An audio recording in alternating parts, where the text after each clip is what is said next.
Tafadhali, ili uweze kuwa mtu wa kwanza kutazama video zetu, bonyeza maandishi yaliyoandikwa subscribe hapo chini ya video hii na kisha itatokea alama ya kengele nayo utaibonyeza mara moja na utakuwa umejihakikishia kuwa mwanafamilia wetu na autopito na taarifa mbalimbali za kimichezo ambazo zina trendi na kumeki headline ndani na nje ya nchi ya Tanzania.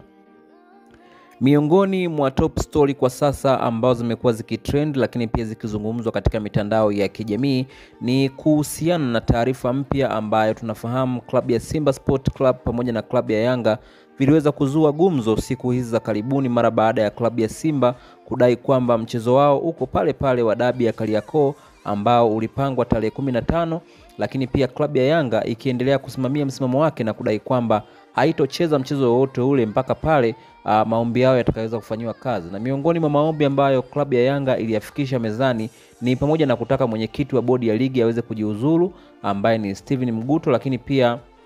CEO au mkurugenzi mtendaji mkuu wa bodi ya ligi ambaye anafahamika kwa jina la Almas Kasongo. Sasa hatimaye maombi hayo yameweza kufanywa kazi na tarehe mpya imeweza kupangwa, ambapo kupitia peji ya TFF imeweza kuandikwa kwamba mwenyekiti wa bodi ya ligi anayefahamika kwa jina la Steven Mguto ameweza kuandika barua ya kujiuzuru nafasi yake, na hivyo basi nafasi yake kwa sasa ameweza kuondoka. Lakini pia tumeweza kushuhudia TFF ameweza kutoa taarifa ya kwamba rais wa TFF Wallace Karia ameweza kumsimamisha kazi Almas Kasongo ambaye tunafahamu ni mkurugenzi mtendaji mkuu wa bodi ya ligi ya Tanzania. Na hii imekuja tu mara baada ya shinikizo la klabu ya Yanga ambalo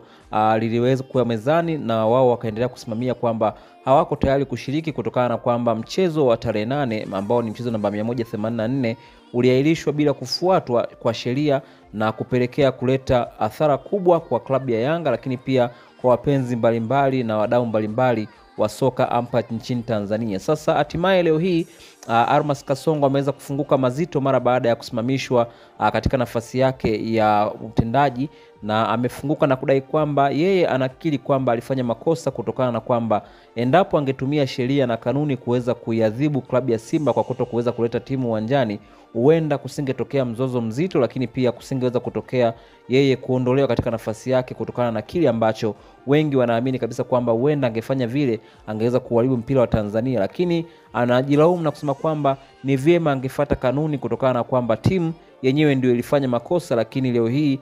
adhabu imekuja kumgeukia yeye. Wewe kama shabiki unalipi la kuzungumza? Tuachie maoni yako hapo chini ya comment section, lakini pia nikukumbushe kwa wewe ambaye bado hujajiunga nasi, bonyeza maandishi mekundu yaliyoandikwa subscribe hapo chini ya video hii na kisha itatokea alama ya kengele nayo ibonyeze mara moja, na hapo utakuwa umejihakikishia kuwa mwanafamilia wetu na autopito na taarifa mbalimbali za kimichezo ambazo zimekuwa zikitrendi na kumeki headline ndani na nje ya nchi ya Tanzania.